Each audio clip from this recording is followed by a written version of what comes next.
¿Cómo están? Bienvenidos y bienvenidas a un nuevo programa de Round. Acá estamos como cada semana invitándote a ampliar la mirada sobre distintos temas de la mano del conocimiento que se genera acá en la Universidad Pública. Este programa busca compartir experiencias, saberes construidos y miradas sobre cuestiones varias, diversas, de nuestra vida, de nuestra historia, de lo que nos pasa, de tecnología, de sociedad, de cultura digital, de cómo vivimos todos los días y invitarnos a ampliar un poquito la mirada y el ojo sobre estos temas. Y eso pasa, misión cumplida. Mi nombre es Camilo García. A mi derecha está Sebastián Antonio Aguirre. ¿Cómo está, Sebastián? Casi me olvido, Antonio. Buenos días, buenas tardes, buenas noches. ¿Cómo les va? ¿Bien? Muy bien. Y por acá, casi sin vernos, pero con mucho corazón, María Ángeles me llaman. ¿Cómo estás sin anteojos? ¿Bien?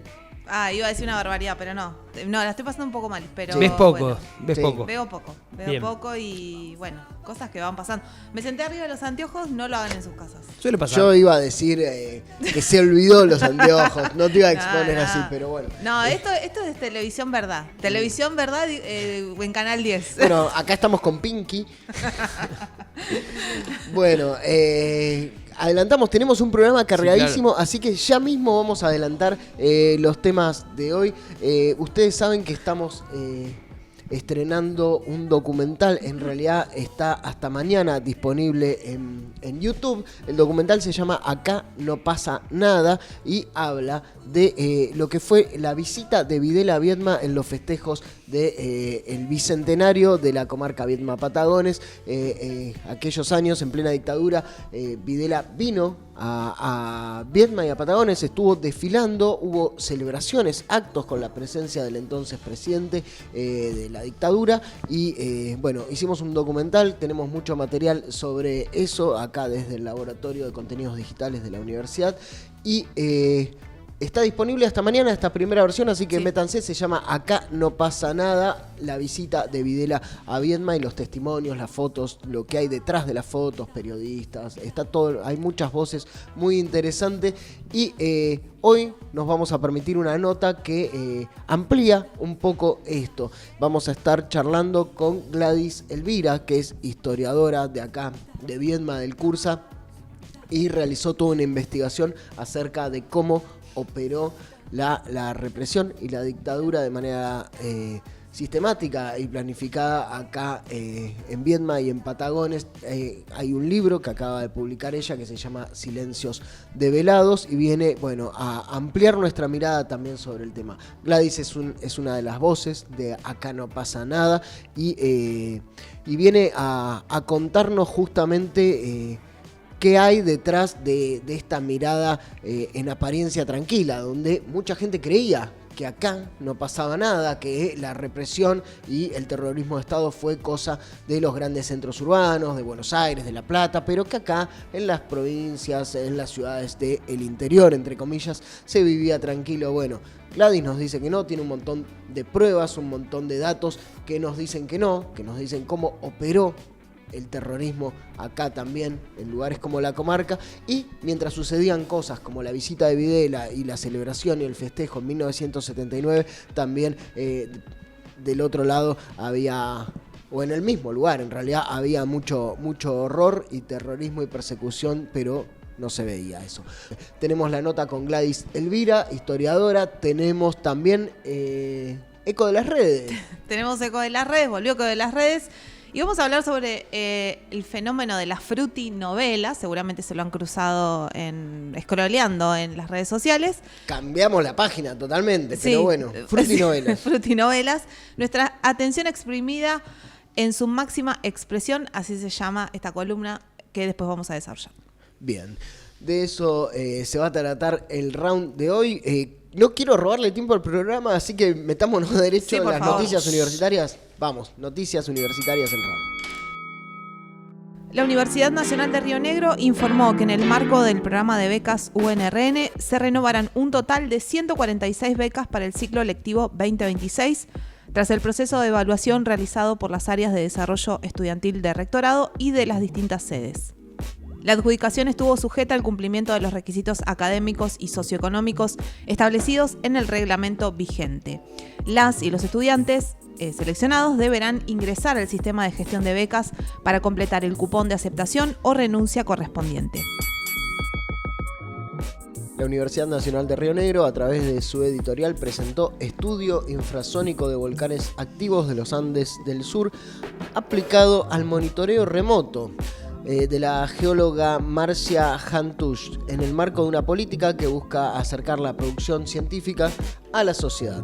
Esta obra propone un enfoque innovador para el estudio de volcanes mediante el uso de infrasonido, una tecnología que permite detectar y analizar procesos eruptivos en tiempo casi real.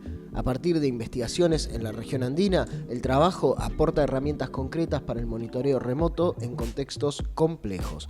Con casos de volcanes como el Copahue, Calbuco y Villarrica, la publicación se posiciona como un aporte estratégico para la gestión del riesgo en la Patagonia. Además, marca un hito al ser el primer libro surgido de una tesis doctoral editado en el marco del programa Fortalecimiento de Doctorados de la UNRN. La Universidad Nacional de Río Negro y la Universidad Nacional de La Pampa lanzan una nueva especialización en extensión universitaria con modalidad a distancia y una propuesta orientada a fortalecer el rol de la extensión en la educación superior desde la perspectiva crítica y territorial. La carrera aprobada por CONIAU cuenta con una duración de 3 cuatrimestres y una carga total de 400 horas organizadas en seminarios teórico-prácticos sobre pensamiento crítico, economía social, derechos humanos, gestión y curricularización de la extensión, entre otros ejes. Dirigida a graduados y graduadas universitarias, la propuesta apunta a formar profesionales capaces de diseñar e implementar proyectos extensionistas con compromiso social. Estas fueron las noticias, quédate ahí que todavía queda mucho más round, no te vayas. Seguimos en round, momento de eco de las redes, y la protagonista ahora es María Ángeles Marita Millaman. ¿Cómo estás, Mari? Bienvenida de vuelta a tu columna. Gracias por esta bienvenida. Bueno, vamos a desarrollarlo, voy a tratar de ser sintética porque tengo muy poco tiempo, No algo que anteojos. no sé hacer. No. Vamos a hablar sobre las frutinovelas, que es este nuevo fenómeno viral que está recorriendo las redes sociales. Y bueno, nos preguntamos, ¿por qué se ríen? ¿Lo han visto, no? Sí, claro. No digo que se hayan yo no sé lo que detenido. es, perdón. Yo voy a cumplir el rol de la persona que no sabe lo Bien. que es. Sebastián cumple el rol de la persona que está adentro. Bien. Está en la pomada. Está en la pomada. Yo Dale. no me he detenido a ver tanto, pero para esta columna tuve que hacerlo. Entonces imagínense cómo está mi algoritmo. Totalmente cooptado por las Lo frutinovelas. que menos me preocupa Mandando es fruta. cómo está mi algoritmo. Pero Dale. vamos a primero a desasnar un poco qué es, porque en estas últimas semanas, sobre todo en estas últimas semanas, se han hecho muy virales determinados tipos de historias que se cuentan a través de estas frutas, ¿no? Que se van relacionando, ¿no? Y que tienen mucho melodrama. Mostrale mucha algo, mostrale drama. algo, porque Melón quiere drama, dijiste. Melón drama, sí, bueno, esos comentarios también fluyen mucho por esos contenidos. Por ejemplo, no sé, el jefe me robó el corazón, atrapada por mi cuñado, la empleada que sedujo al millonario. Bueno, esos dramas tan que un poco se asemejan a esas novelas que veíamos en los 90, ¿no? Que ahora serían...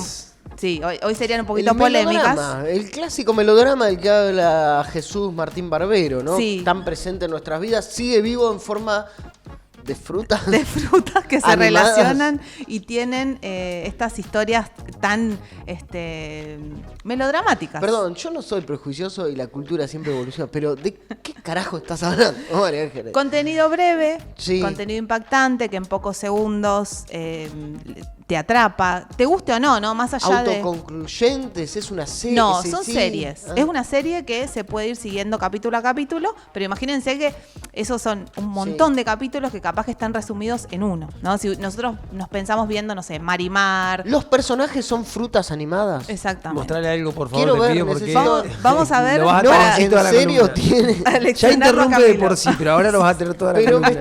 claro. Bueno, vamos a Frutas hablar. animadas. Frutas animadas que tienen Dale algo para entretenerlo al problemas. pibe. Por con favor, te pido. Vamos a verlo. Papá, al fin te presento a mi novia. Nos conocimos en la facultad hace unos meses. Vaya, hijo, ¿no mencionaste que venías tan bien acompañado? ¿A qué te dedicas, preciosa? Estudio diseño, señor, pero la verdad, invierto la mayor parte de mi tiempo cuidando mi figura en el gimnasio. Se nota a kilómetros, mi niña. Tienes una silueta verdaderamente envidiable. Iré a la cocina por unas bebidas. Pónganse cómodos. No te sientas intimidada por mí, querida. Solo sé apreciar la belleza cuando la veo. Intimidada para nada, suegrito. Al contrario, me gustan los hombres con experiencia. Estuvo muy deliciosa la comida. Bueno, yo me marcho, tengo cosas que hacer. Espero que se diviertan. Gracias, papá. Gracias, suegrito. Oye, amorcito, tu papá vive rodeado de lujos. ¿De verdad tiene tanto dinero como parece? Uf, es dueño de múltiples empresas, mi amor. Su cuenta bancaria es prácticamente infinita.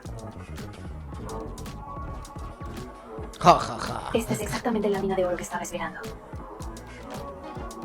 Ella es la bella malvada, ¿no? Como- La mujer interesada. ¿Y ya tienen nombre? O sea, ¿son famosos ese personaje, por ejemplo? No. ¿Es tipo Son- la rana René? O... No. No continúa con los mismos personajes. No, entiendo. son, Va cambiando. son personajes que están personificados, valga la redundancia, en frutas y son historias que van dando vueltas. Algunas tienen continuidad en otros capítulos y otras son concluyentes como esto, por ejemplo. Pero el chiste está, digamos, en el gancho, ¿no? Que tiene esta Pero historia. ese terminó ahí. No, termina ahí. sí, No, dije continúa. concluyente, pero no. Hay otros que sí son concluyentes, justo este no. Pero son estas historias que al segundo te atrapan, que las estás viendo y no puedes parar de verlas. Que es un poco el gancho que nos traen las plataformas, ¿no? En este momento. ¿Por Estas qué te parece microhistorias. que no puedes parar de verlas? Porque me parece que. A ver, hay algo de lo bizarro. No te miro, Dalí, lo dijiste. Hay algo de lo bizarro ahí que tal vez a nosotros no nos hace verlos desde otro lugar, ¿no? Porque nosotros tenemos, miramos con ojo crítico, me parece, este tipo de contenidos. Creo que Habla hemos por dado vos. cátedra en este lugar y en este espacio de... Ay, ¿en qué lugar nos estás poniendo? Bueno, pero tenemos Habla por conocimiento, tenemos trayectoria. ¿Puedo decir que no? No, yo por algo por lo estamos menos, acá. lo miro con algún ojo crítico. Hoy tuve que mirarlo para hacer esta columna. Sí. Que un poco me da risa, un poco, pero ¿Cómo me es? Se divierto. recibió de licenciada y ya está. Ya estoy, Bájese de ese pedestal. ¿Todos tienen la misma duración? No, entiendo que no. Y un Sí. minuto, Un 30 minutito. segundos. Hay algo Pero- que está pasando, perdón, que Sí. es como este fenómeno de sintetización de la actuación, ¿no? Como que cada vez nos estamos acostumbrando más a que la ficción ya no la hacen personas poniendo el cuerpo, sino, bueno, ya conocemos la animación, pero ahora cualquiera con programas de IA Sí. puede generar personajes y animarlos mucho más fácil. Bueno, mucho más justamente fácilmente. esto está hecho con inteligencia artificial, con un guión muy sintético, ¿no? Que tiene estos personajes, que tiene muchos colores. Tiene esto de lo bizarro que yo siento que en algún punto nos atrapa, nos termina... queremos ver un poquito más qué es lo que pasa. Más allá de que tal vez es bastante predecible lo que va a pasar, vamos a explicar de qué van estas Claro, historias. la pregunta del millón, de ¿por qué con frutas? Claro, ¿por qué nos sentimos identificados con frutas? No sé si nos sentimos identificados. No sé si tiene que ver con eso, con ¿Y la dónde- identificación. ¿Dónde Para conecta mí, con nosotros? para mí Con- conecta justamente con esto de la viralidad, que se explican este tipo de contenidos, de que son contenidos que te atrapan en un momento, que uno los consume. Yendo por ahí pensando en el consumo irónico, ningún tipo de consumo es irónico porque nosotros lo miramos y por más que nos parezca bizarro, por más que nos parezca algo raro y algo que decís, mirá esa pavada que nos está proponiendo las redes, lo miramos igual y nuestro algoritmo sigue estando como en ese loop y después te muestra más y te muestra contenido relacionado que tal vez no nos deja nada, ¿no? Que tal vez no nos trae un pensamiento nuevo, sino que simplemente es parte más de lo mismo, más de esta adicción por scrollear y por seguir explorando estos microcontenidos. El espíritu de Adorno y Jorge. Pero me pregunto, ¿hay alguna Igual relación con las... ¿Por qué con frutas no puede haber sido otra cosa? O sea, Los no, huevos, hay otro los tipo de huevos que contenidos. fueron esos primeros contenidos Claro, virales, estaba claro. la hueva. y No, demás. ahora son virales las frutas, pero también hay otro tipo de contenidos, también generados con inteligencia artificial, que por ejemplo, no sé, seguramente se los han cruzado también en su algoritmo, no sé, son los órganos del cuerpo que hablan y dicen, por ejemplo, no sé, hola, soy el estómago y tengo que tomar más agua para que la digestión sea mejor y no sé qué. Y bueno, y son pequeños... Fuera de todo eso, me tengo que sentir afortunado, Sí. me estoy ahorrando un, La verdad, un lindo la verdad. quilombo. Sí, no sé, tal vez no te engancha, tal vez algo que no te genere absolutamente nada, pero, a ver, la cuestión con esto tiene que ver con qué están consumiendo nuestras infancias y nuestras adolescencias a través de este tipo de contenido, que bueno, todavía no lo vimos, pero hay mucho de esto, de la relación que se produce entre las frutas, que son muy violentas, hay mucha sexualización, creo que lo vimos bastante claro en el ejemplo que vimos, cómo se conforman estos estereotipos, ¿no? De la mujer interesada, de la mujer que quiere quedarse con la fortuna de su pareja. Para mí no da ni para analizarlo mucho porque están jugando a explotar el estereotipo y el lugar común, o sea, es como...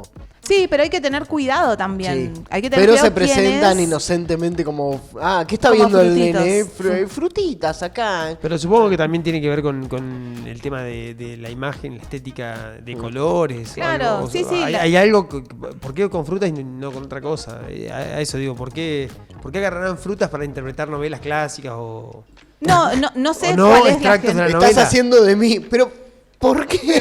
No, me llamó la No atención tengo la porque respuesta a no todo, lo- simplemente a lo que he podido leer en estos días y Estaba buscando, lo que he pero no escuchado hay- de los críticos.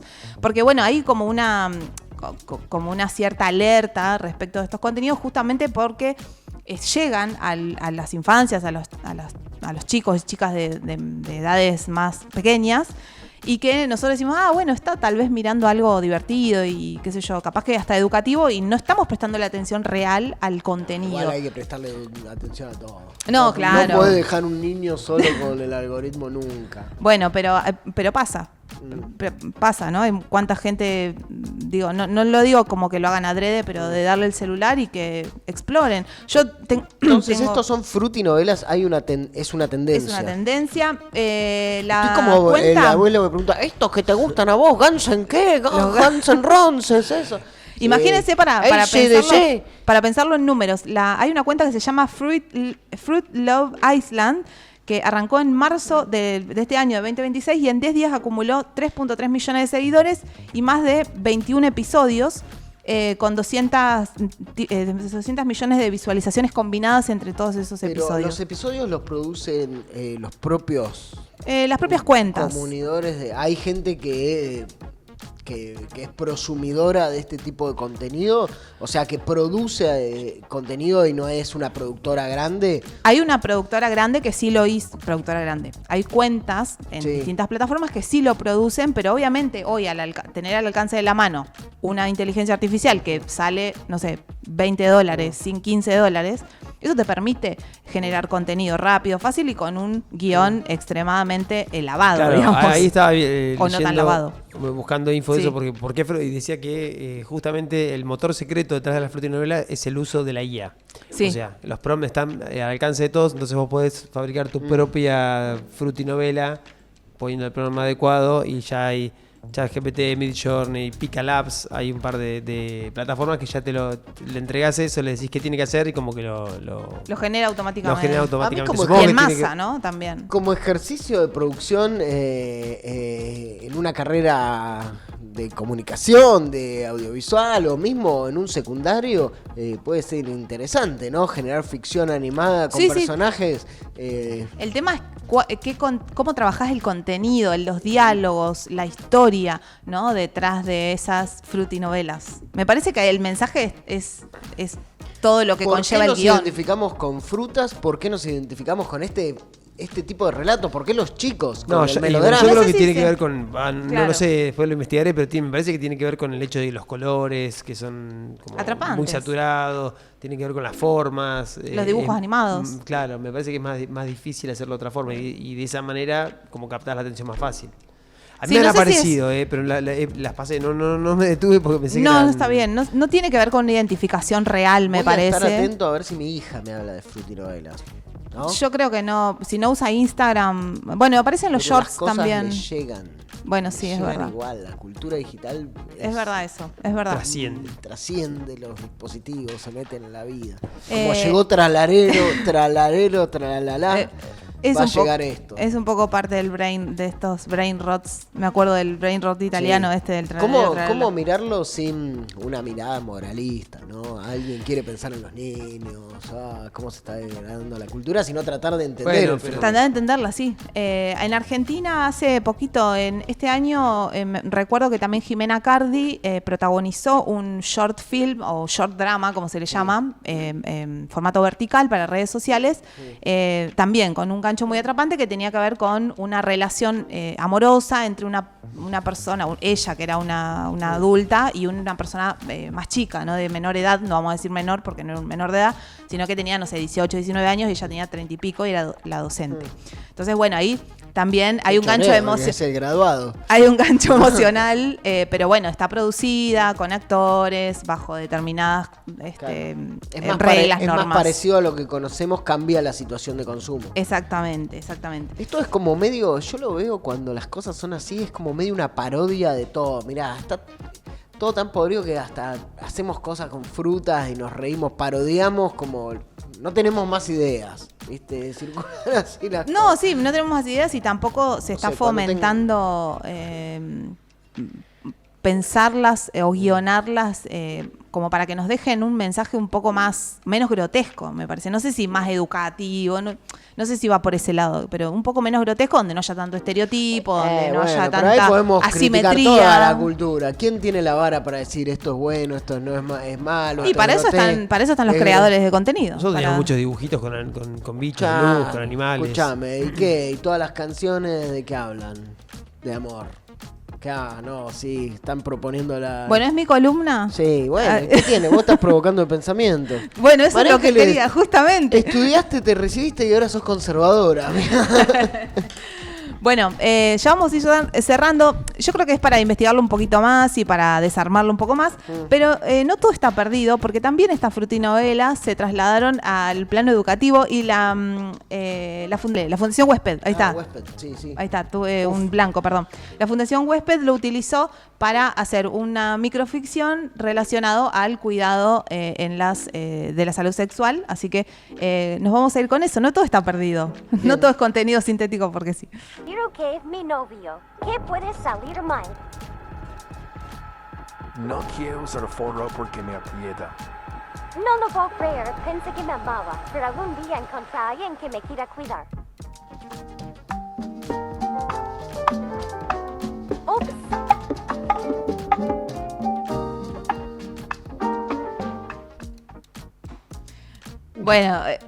Bueno, tiene un tinte educativo, está hecho, me parece, con una intención clara, con una bajada de línea clara y también utilizando estos recursos de la inteligencia artificial, de los guiones cortos y las frutas para dar un mensaje que a mi parecer está bastante bien. Por eso digo que no todo está perdido.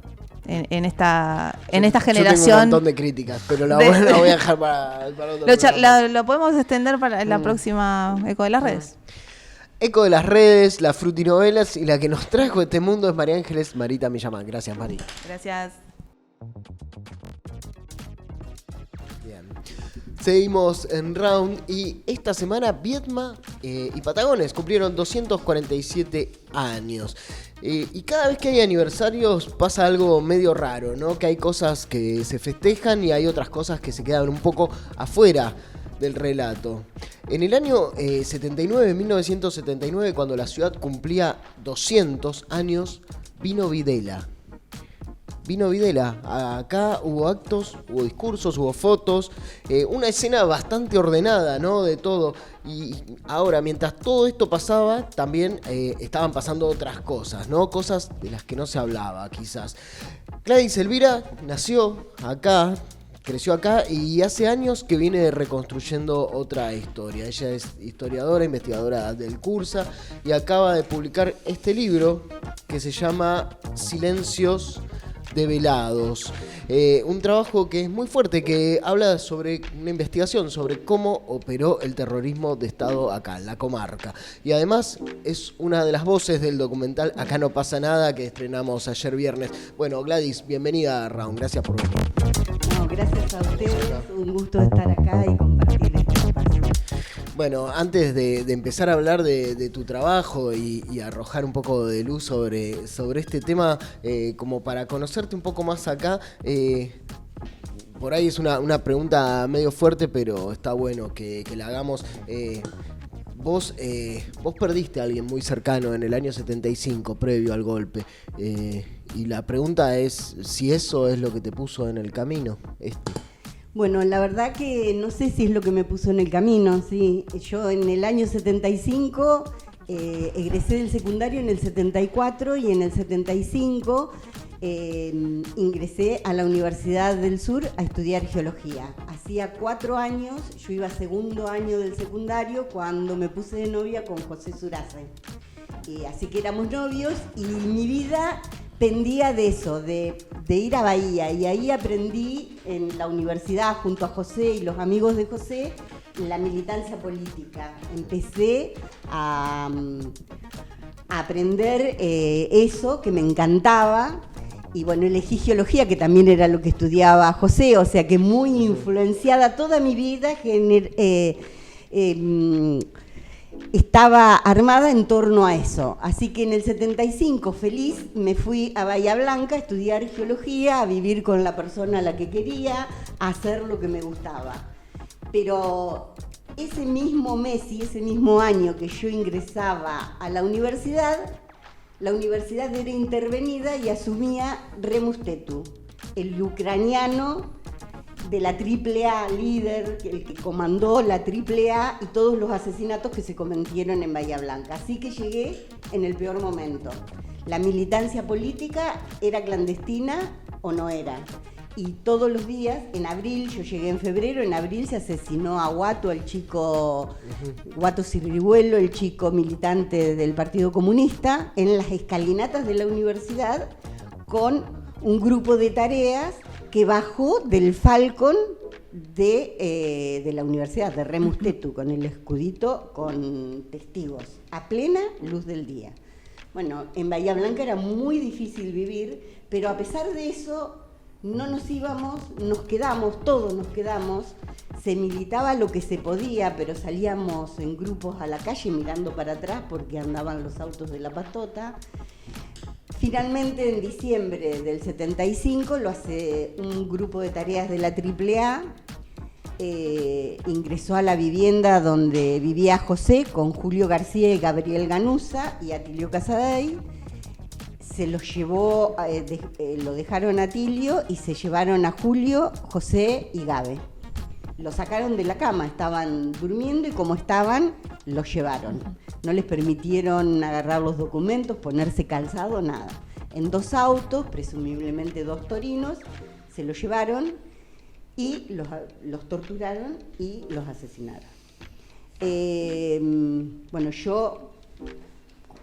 el compañero que sobrevivió, que pudo salir de la casa tipo 6 de la mañana, vino a mi departamento a avisarme, se habían llevado a los chicos, nos juntamos con otro compañero que tenía auto y salimos a buscar dónde, a quién pedir ayuda, porque la AAA operaba amparada por el Estado. Se liberaban las zonas, la policía provincial, ir a la policía era como ir al victimario, ir a encontrarse con el victimario. Bueno, finalmente dimos con ellos, con los cuerpos de ellos, en Villa Iris, ese día a las 1, 2 de la tarde. Yo reconocí los cuerpos y ahí terminó una parte de mi vida, y bueno, y empezó una historia totalmente distinta ante un hecho terrible, que hubo que rearmarse. Era elegir morirse o vivir, y en esa elección de vivir, rearmarse y enfrentar. Lo primero era pensar que nos podíamos reorganizarnos y cambiar las cosas, pero ya el 24 de marzo vino la dictadura y fue la señal de que no íbamos a poder cambiar absolutamente nada. Bueno, así que después de un tiempo, con el íntimo amigo de José, Armando García, que es mi compañero desde ese tiempo, bueno, ahí nos acompañamos en el dolor y nos abrazamos y nos quedamos juntos hasta ahora. Tenemos hijos y fui rehaciendo mi vida de ese modo. Bueno, Elvira, Gladys, perdón, Elvira es tu apellido, nos confundimos. Bueno, una voz más que autorizada, Gladys, para hablar del tema porque lo viviste. Sos una víctima, sos testigo, sos participante y además sos historiadora y construiste un montón de datos y de conocimiento acerca de algo que no enfocamos habitualmente, que es cómo se vivió la dictadura en las provincias, en los lugares que no eran ni La Plata ni Buenos Aires, y esta idea de que acá, en una ciudad como Viedma, en una comarca como Viedma, Patagones, no pasó nada. ¿Cómo te parece que se armó esa idea y cómo se sostiene una idea así? Bueno, claro. Para mientras.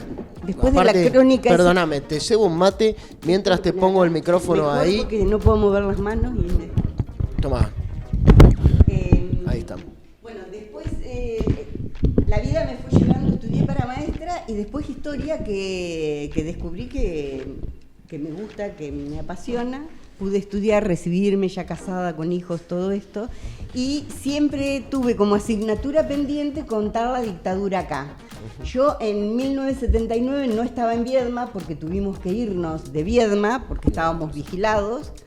Bueno, empecé una investigación para visibilizar eso que está oculto y que en la mayoría de las personas permanece la percepción de que acá no pasó nada, o que si pasó fue más débil que en los grandes centros urbanos. Entonces, Silencios Develados habla de eso, visibiliza el terrorismo de Estado, la acción del terrorismo de Estado en la comarca, los agentes intervinientes, el circuito represivo, las víctimas, los traslados de las víctimas, o sea que da cuenta de la intervención militar y de la violencia del terrorismo de Estado en una ciudad, en dos ciudades como Viedma y Patagones, muy pequeñitas en ese entonces. Vos hablabas, Gladys, de medio centenar de personas detenidas acá, sobre todo al inicio, en los primeros años de la dictadura. Es un montón para una ciudad como Viedma y acá Patagones. ¿Cómo convive ese número con ese relato?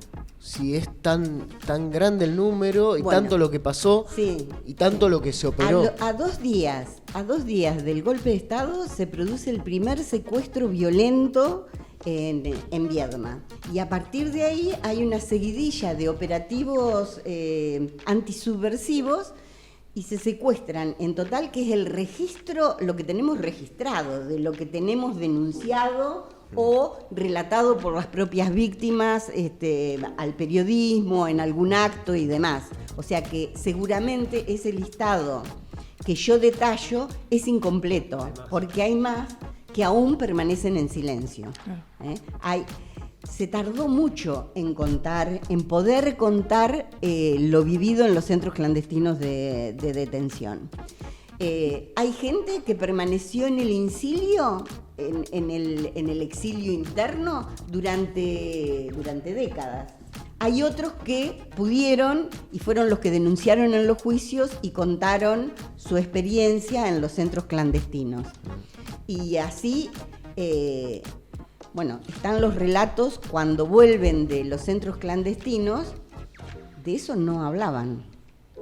No se podía contar. ¿Cómo le contaban a la familia, a los amigos, lo que habían pasado en los centros clandestinos cuando la mayoría negaba la existencia de los centros clandestinos o no sabía o creía que no existían?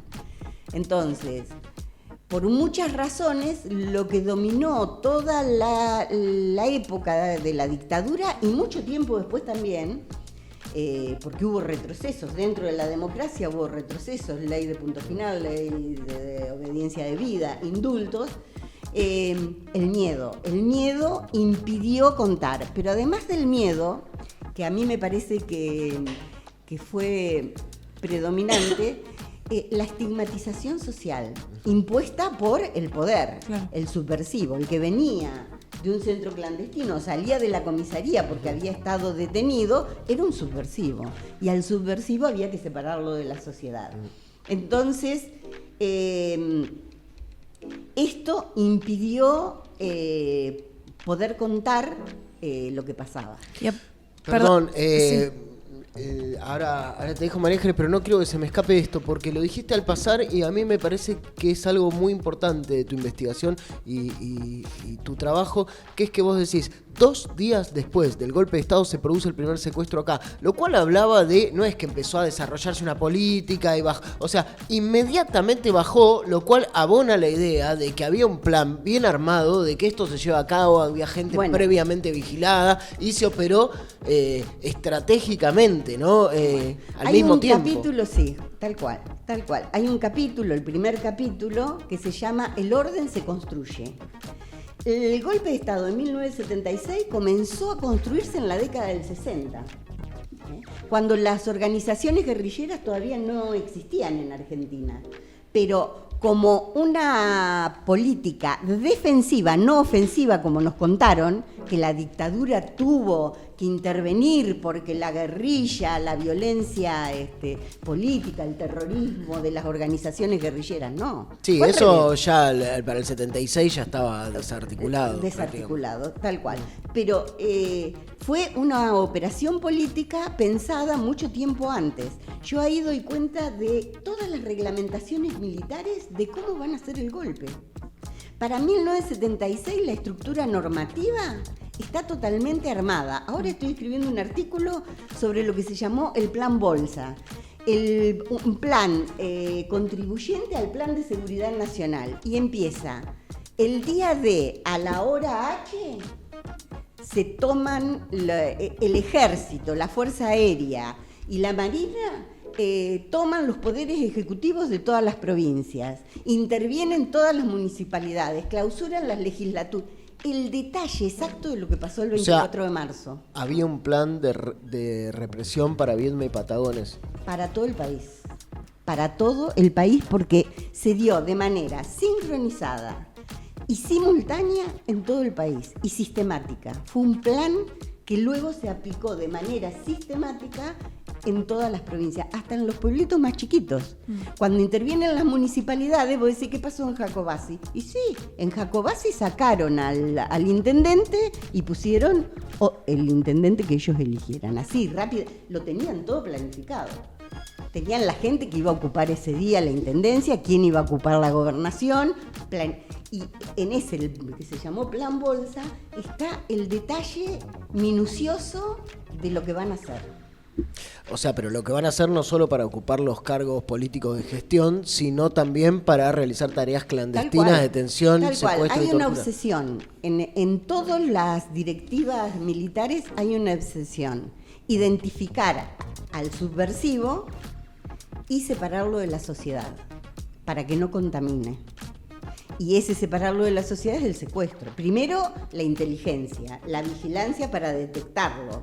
Y luego de detectarlo para secuestrarlo y ahí separarlo de la sociedad. Bien. Es una obsesión en todo el periodo, por lo menos hasta 1979, que tienen que rever esa política de terrorismo en Estado. Gladys, y cuando vos empezás con esta investigación y sentís que hay que plasmarlo más formalmente y que hay que iniciar una investigación posta en serio, ¿cuándo fue ese momento que vos decís, esto lo tengo que dejar y que no solamente quede, digamos, en la memoria del pueblo? Bueno, yo tengo asignaturas pendientes por ahí en relación con mi vida, pero también con la historia, porque me gusta mucho la historia y me gusta investigar todos los temas. He investigado otros temas que nada que ver con la dictadura. Justo en este momento estaba siempre sobre todo desde que empecé a estudiar historia, la asignatura pendiente de escribir sobre la dictadura en la localidad que habito. Bueno, como que me gustaría escribir otras cosas más también que sucedieron acá en Viedma en la década del 80, del 90, pero bueno, de a poco. Pero fue siempre eso, una asignatura pendiente, y coincidió en que fui testigo en el juicio de Bahía Blanca, que entré en contacto con los juicios de lesa humanidad, con las víctimas del terrorismo de Estado, que en la universidad justo iniciamos un periodo de investigación que era entre dictaduras, entre 1966 y 1983. Entonces, acá también lo cuento, las coincidencias que hicieron que me decidiera ya y que lo terminara para los 50 años del golpe, que eso me lo fijé hace 2 o 3 años atrás, sí, que quería que a los 50 años del golpe visibilizar lo que había pasado en la comarca Viedma-Patagones. Gladys, te quería preguntar un poco más a lo que te consultaba María Ángeles. ¿Crees que este libro llega de alguna forma a una sociedad, llega hoy a una sociedad preparada para escuchar esto, o todavía sentís que hay algunas formas de resistencia o de negacionismo que hacen difícil? Bueno, yo digo que en este momento el libro es una respuesta al negacionismo del gobierno, a la justificación del terrorismo de Estado que lleva adelante el gobierno. El gobierno encarcela, arma causas y encarcela a líderes políticos de la oposición, y por el otro lado le da domiciliaria a los genocidas. La mayoría de los genocidas están con prisión domiciliaria. En Cantrin, que les permiten festejar cumpleaños con 100 personas, ir al bautismo de los nietos, salir a comprar al supermercado el día que tiene ofertas, etcétera, etcétera. Bueno, este es el país que tenemos hoy, que quieren cambiar el relato, que niegan los 30.000. Bueno, no, son 30.000. Y acá está demostrado que no hubo excesos, que todo fue planificado y que lo que hubo fue terrorismo de Estado. Seguramente habrá gente que le costará procesar eso, pero está probado con documentación. No es una percepción, no es una opinión, no es opinión, es investigación documentada. El comportamiento del intendente de Patagones, el comportamiento de quienes fueron gobernadores en la provincia de Río Negro, con toda la documentación, fundamentalmente de los juicios de lesa humanidad, donde quedó todo registrado y donde fueron juzgados los genocidas.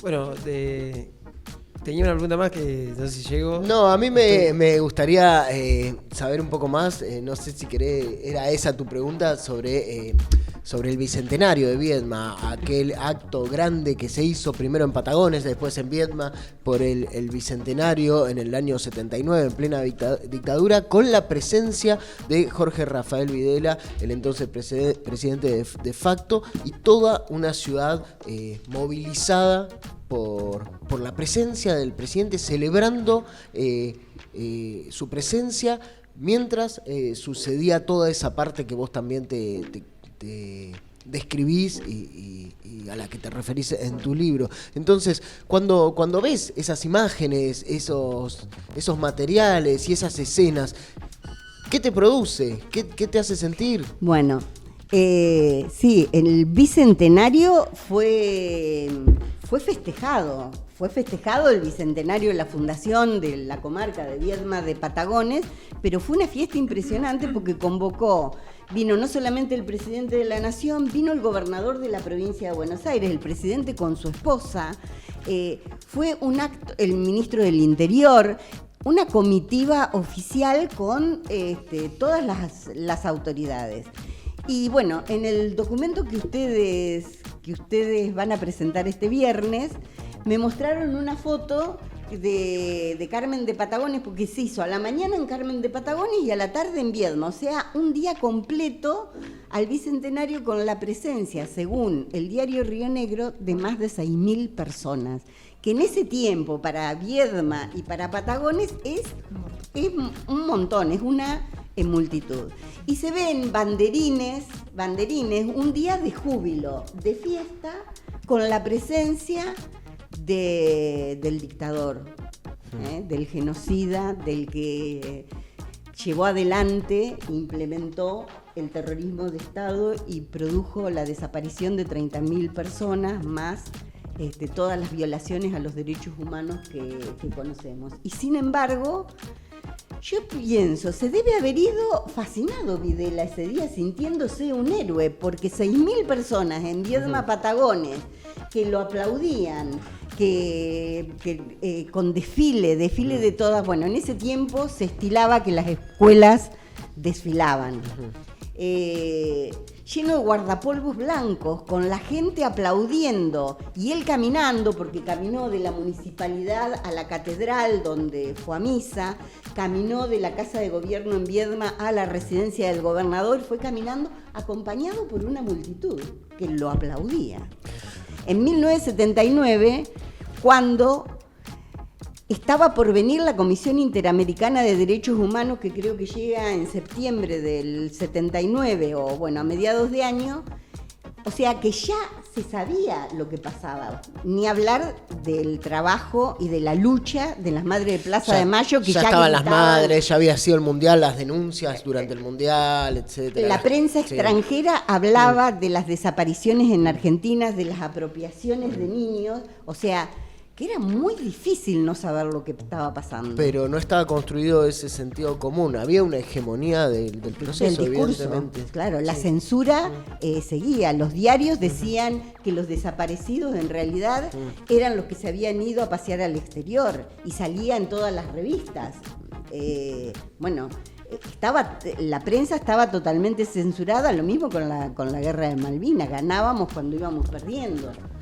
Había que informarse por radio. Yo me acuerdo de Radio Colonia del Uruguay, que la guerra la seguimos por esa radio para saber la verdad. Y discutir la verdad con el sentido común que se había instalado era re difícil. Te acusaban de apátrida, porque yo decía, vamos perdiendo, que es una locura, que... apátrida, al que se oponía te señalaban. Bueno, lo mismo en la dictadura. Si vos criticabas eras subversivo. Se instala, es el discurso hegemónico, se instala y penetra. Como hoy tiene resonancias eso, ¿no? Interesante. Para cerrar, Gladys, si hoy le tuvieras que hablar a alguien de 20 años que te dice, che, esto todo bien, pero me queda muy lejos. Pasé hace un montón, a mí me queda lejos. ¿Vos qué le dirías a alguien de Viedma de Patagones? Un pibe de 20 años de Viedma de Patagones, que podría ser de cualquier otro lado del país, pero alguien de acá. Bueno, lo primero que le digo es que no queda nada lejos esto, que está cerca. Y más que cerca, lo estamos palpando. Hay una frase ahí, ¿la puedo leer? Sí, claro. Que me encanta, porque es para que la piense la juventud, porque nosotros, bueno, ya lo vivimos. Esperen que lo encuentre.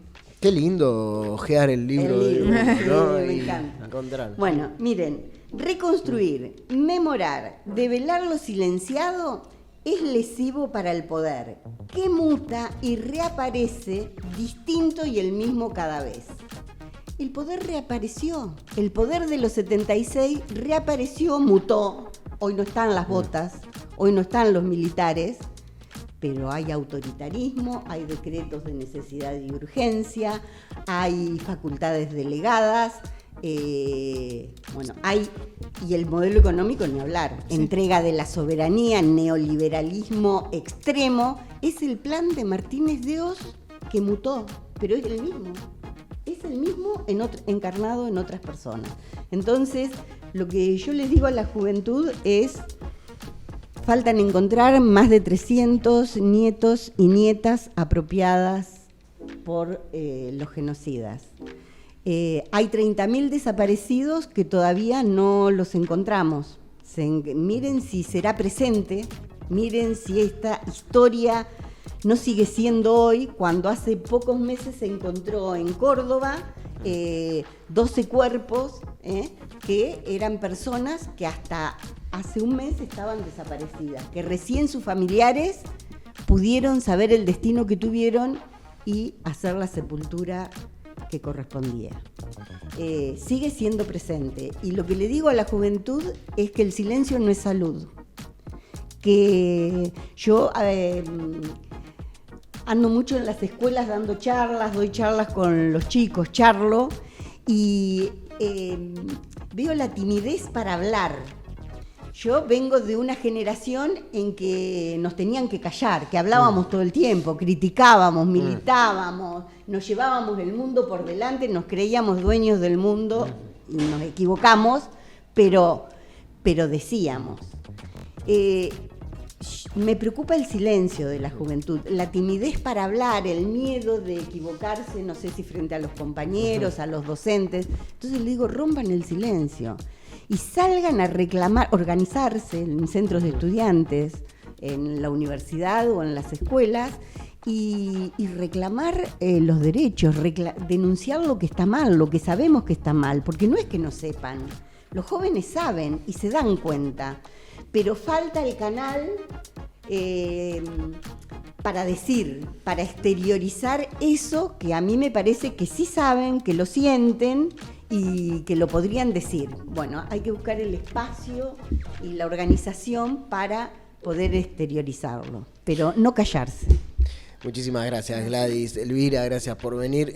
Silencios develados, inteligencia, vigilancia y represión política en la Nor Patagonia, Viedma, Carmen de Patagones en 1974-1983. Durante la dictadura ya está disponible el libro, lo pueden buscar, conseguir. También está disponible en una primera versión de Acá no pasa nada, este documental que produjimos desde acá, desde el Laboratorio de Contenidos Digitales de la Universidad Nacional de Río Negro, que cuenta la visita de Videla a Viedma en el Bicentenario en 1979. Lo pueden ver hasta mañana, está en YouTube y después va a estar colgado en distintos lados, pero aprovechen si están viendo esto y tienen ganas de pegarse una vueltita por YouTube, pueden hacerlo, encontrar Acá no pasa nada. Les dejamos, la despedimos a Gladys y nos vamos con el tráiler de este trabajo. ¿Sabías que en 1979, durante los festejos del Bicentenario de Viedma y Patagones, participaron más de 6.000 personas? Se inicia el desfile de alumnos de las escuelas secundarias de Viedma y el Instituto Superior del Profesorado de Educación Física de la provincia. ¿Sabías que en ese mismo acto se inauguró el monumento a Francisco de Viedma, fundador de la ciudad? ¿Sabías que el encargado de inaugurarlo fue Jorge Rafael Videla? Mierda, parece el Hitler. Sí, hoy sería impensado una cosa así, ¿no?